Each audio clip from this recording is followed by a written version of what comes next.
오늘 우리가 읽은 사도행전 10장 말씀은 우리가 너무나도 잘 아는 베드로와 고넬료, 즉 유대 제자와 이방인이 만나는 너무나도 중요한 사건입니다. 오늘 이 본문은 사도행전 1장 8절의 말씀, 오직 성령이 너희에게 임하시면 너희가 권능을 받고 예루살렘과 온 유대와 사마리아와 땅끝까지 이르러 내 증인이 되리라 하신 그 말씀이 점진적으로 성취되는 모습을 보여주고 있습니다.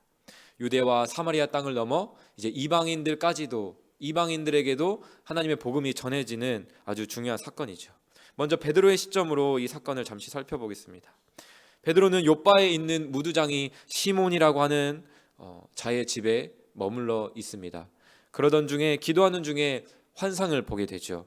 환상 중에 유대 율법에서 부정하다고 말씀하신 그 짐승들을 잡아 먹으라. 내가 깨끗하다고 말한 것을 너가 더럽다고 하지 말라라는 그 말씀을 듣고 그것을 잡아 먹으라라는 환상을 보게 됩니다.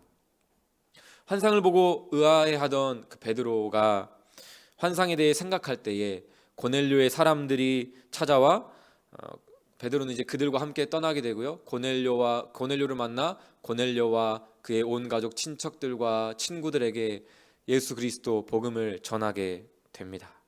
이 모든 이 사건들은 베드로가 한 일처럼 보이지만 베드로를 통해 하나님께서 하신 일이었습니다.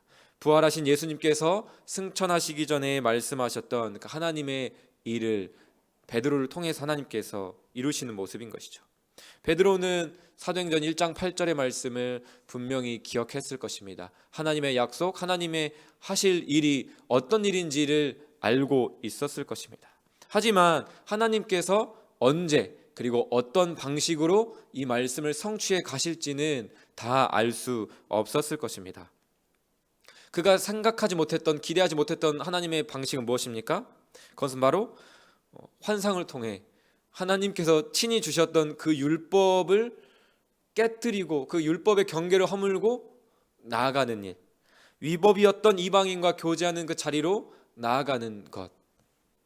그 방법은 베드로가 생각지도 못했고 기대하지 않았고 어쩌면 하고 싶지 않은 일이었을지도 모릅니다. 이렇게 베드로가 이해하기 어려운 그 모든 상황들 가운데 베드로는 어떻게 반응합니까? 다 이해되지 않지만 19절의 말씀을 보면 성령님의 말씀하심을 듣고 순종하여 고넬료의 사람들을 만나러 가게 되었습니다. 고넬료의 시점으로 한번 볼까요? 고넬료는 어땠을까요? 오늘 본문은 고넬료라 하는 사람이 어떤 사람인지 우리에게 아주 자세하게 말씀하고 있습니다.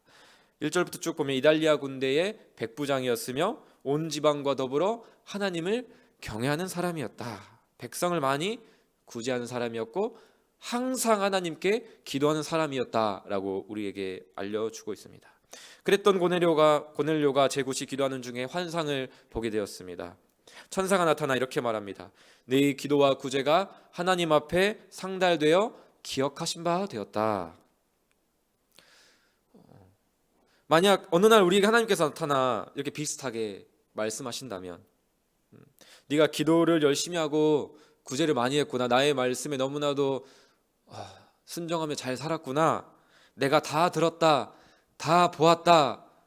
라고 말씀하신다면 우리가 그 다음 하나님께서 하실 말씀으로 기대할 수 있는 것은 무엇입니까? 솔로몬에게 그렇게 하셨던 것처럼 내가 너에게 무엇을 해줄고 이렇게 잘 살았으니 기도도 열심히 하고 구제도 많이 했으니 내가 어떤 손을 들어줄까?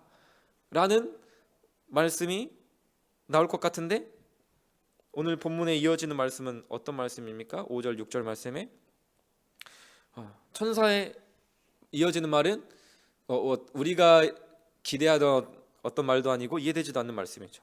사람들을 요바에 보내어 베드로라는 시몬을 청하라 라는 말씀을 합니다. 열심히 기도하고 구제하는 걸 보셨으면 뭔가 상을 기대했을 법한데 그리고 그렇게 말씀하실 것 같은데 되게 뭔가 앞뒤가 안 맞는 것 같은 이어지는 말씀인 것이죠. 갑자기 한 사람을 청하여 그 사람에게 그 사람과 교제를 하라라는 그 말씀을 딱 하나 던져주시는 겁니다. 그러나 고넬료는 왜요? 라고 반문하지 않습니다. 어쩌면 천사가 나타났는데 그런 말을 할 생각이 나지 않을 수도 있겠죠. 그러나 이해되지 않는 이 상황 속에서 고넬료는 순종합니다. 베드로 누군지도 잘 모르는 이 베드로를 청하여 온 친지 가족과 친한 친구들과 함께 결국 그 순종을 통하여 예수 그리스도에 대한 복음을 온 가족과 함께 듣게 되었습니다. 우리는 이 베드로와 고넬료의 모습을 통해서 알 수 있습니다. 그것은 바로 하나님께서는 우리에게 분명하게 약속하고 말씀하시지만 그 말씀을 약속하신 말씀을 이루시는 때와 방식은 우리의 기대나 우리의 생각과는 다를 수 있다라는 것입니다. 베드로가 기대했던 것은 이런 모습이 아닐 수도 있는 것이죠. 우리가 기대하는 것도 무엇입니까? 그냥 직접적으로 환상 중에 고넬료에게 그러셨던 것처럼 고넬료를 직접 만나라고 말씀하시지 먼저 갑자기 뚱딴지 같은 환상을 보게 하시고 고넬료에게도 마찬가지죠.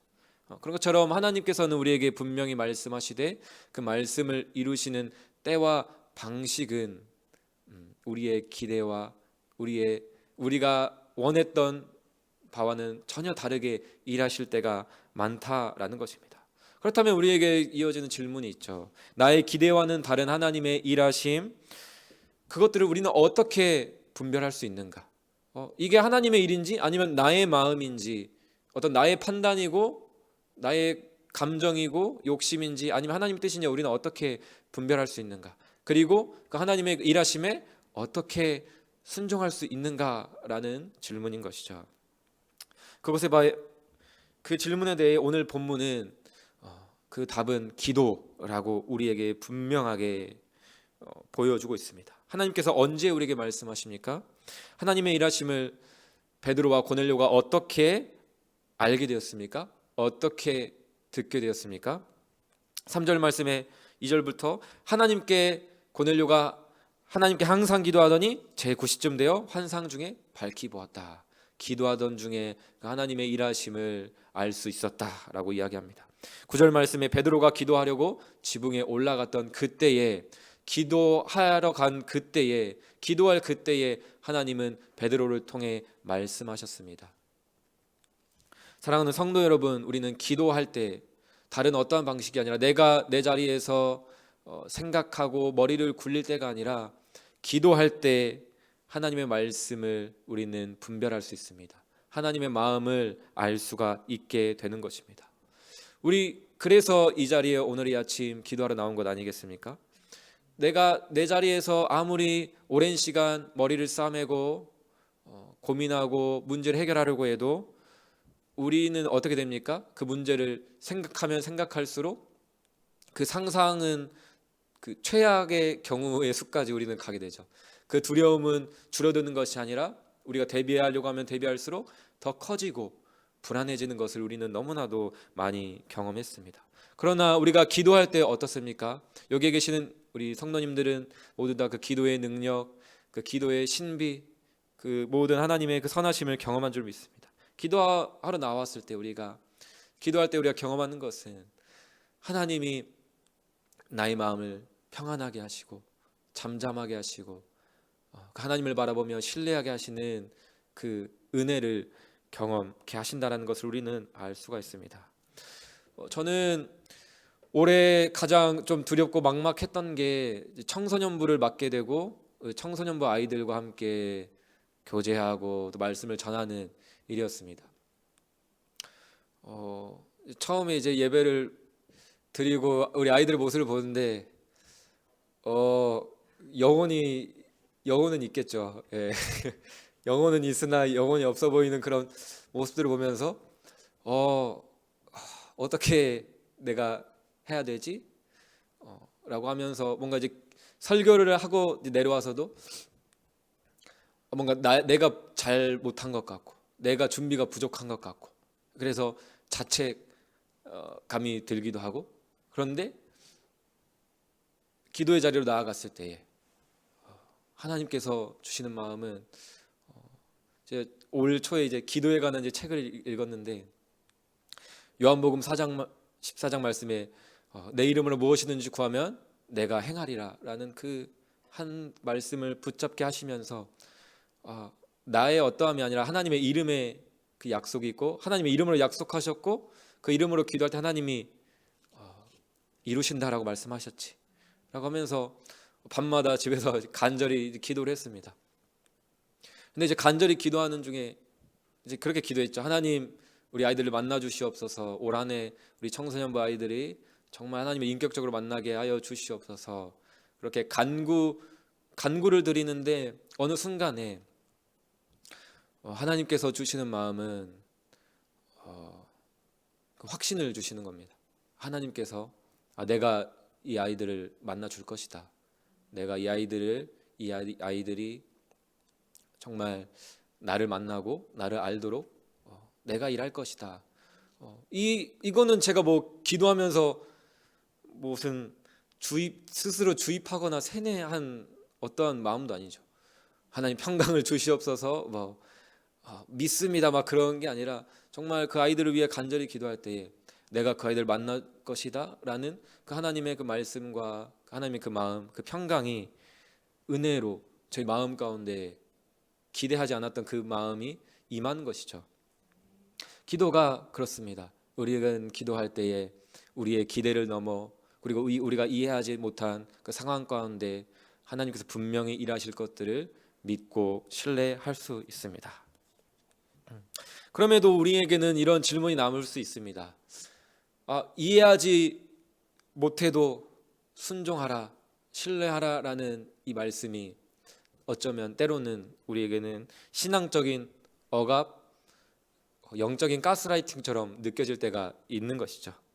그럴 때요, 저는 오늘 본문과 이 사도행전에 나오는 그 인격적이시고 선하신 하나님의 모습을 함께 나누고 싶습니다. 본문 속에서 하나님께서 베드로를 준비시키시는 그 과정을 사도행전의 전체를 통해서 한번 살펴보십시오. 이방인 고넬료에게 복음을 전하기 전까지 갑자기 하나님은 고넬료라는 자를 만나게 하시고 고넬료에게 베드로를 던지신 것이 아닙니다. 먼저 예수님께서 친히 베드로와 함께 이제 공생의 3년 기간 함께 거하시면서 친히 소외된 자들과 또 이방인들에게 복음을 전하시는 예수님의 모습을 보았고요. 그리고 사도행전 8장 14절 15절 말씀을 보면 사마리아인들에게도 복음이 전해집니다. 1장 8절의 말씀이 성취되는 것이죠. 예루살렘에 있는 사도들이 사마리아도 하나님의 말씀을 받았다함을 듣고 사도 베드로와 요한을 보내매 그들이 내려가서 그들을 위하여 성령을 받기를 기도하니 25절에 두 사도가 주의 말씀을 증언하여 말한 후 예루살렘으로 올라갈새 사마리아인의 여러 마을에서 복음을 전하니라. 하나님께서는 베드로를 점진적으로 차근차근 준비시키십니다. 유대의 사도에서 사마리아의 사도, 이방인을 위한 사도가 되기까지, 이방인 고넬료에게 복음을 전하기까지 인격적으로 차근차근 준비시켜 가는 것이죠. 그 하나님의 준비하심에 베드로의 변화를 엿볼 수 있는 부분이 바로 9장 43절의 말씀입니다. 베드로가 요바에 있는 무두장이 시몬의 집에 머무는 것이죠. 요바는 어떤 곳입니까? 굉장히 경계에 있는 지역입니다. 바닷가입니다. 왜 이 바닷가에 무두장이 시몬이 살았을까요? 이 무두장이라는 직업은 동물의 가죽으로 물건을 만드는 직업이었습니다. 그러니까 유대의 율법에 의하면 죽은 짐승의 시체를 만지는 부정한 직업을 가진 자였죠. 그러니까 냄새가 많으니까 그 바닷가에서 변두리에서 살아가면서 일을 하는 것입니다. 지금 그런 유대 율법에서 부정하다라고 말하는 그 시몬의 집에 지금 베드로가 머무는 것이죠.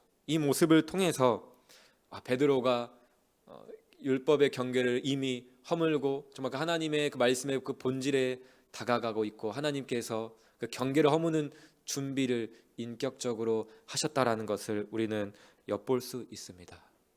혹시 이해되지 않아도 신뢰하고 순종하라는 그 말씀이 영적인 가스라이팅, 폭력처럼 느껴지신 분이 계신다면 오늘 베드로를 준비시키시는 인격적인 하나님, 선하신 하나님을 기억하시길 바랍니다. 하나님은 강권적으로 우리 삶 가운데 역사하시지만 동시에 우리를 무시해서 우리를 패싱하면서 일하시진 않으시는 분입니다. 우리의 상황과 수준, 믿음의 어떤 자라남의 과정을 다 지켜보시고 기다리시면서 인격적으로 일하시는 선하신 분이라는 것을 기억하시길 바랍니다. 그때에 우리는 오늘 우리의 삶 가운데서도 일하신 하나님을 신뢰할 수 있을 것입니다. 우리가 이제 분립개척에 대한 그 여정 가운데 있습니다. 이제 청빙의 과정 가운데 있는데요. 이 분립개척의 과정도 보면 그렇죠.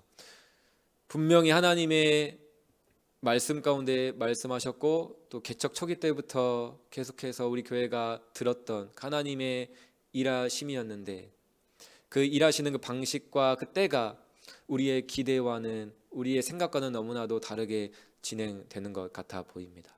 그래서 이해되지 않고 우리 마음이 어려워지기도 하지만 그 모든 여정을 우리가 이겨낼 수 있는 힘이 무엇에 있습니까? 오늘 말씀 가운데 나눈 것처럼 우리가 기도할 때에 우리의 마음을 합하여 기도할 때에 그 일이 개인의 그냥 교회의 일이 아니라 하나님의 일이구나. 하나님이 시작하셨구나. 하나님이 이루실 것이라는 것을 우리는 믿음으로 나아갈 수 있는 것입니다. 간절히 바라기는 우리 나주혁신 장로교회가 이 모든 분립개척의 여정 가운데 그리고 오늘 또 시작되는 우리의 오늘 하루의 삶 가운데에 내가 하는 그 모든 일도 하나님이 주인이시구나. 오늘 나의 삶을 통해서 내가 가지고 있는 이 직업, 내가 하는 이 일을 통해서 하나님의 일을 일하실 것이다, 이루실 것이다 라는 그 믿음을 가지고 또 오늘 이 아침 기도하면서 주님을 붙잡고 나아가는 우리 온 교회가 되기를 주님의 이름으로 축복합니다.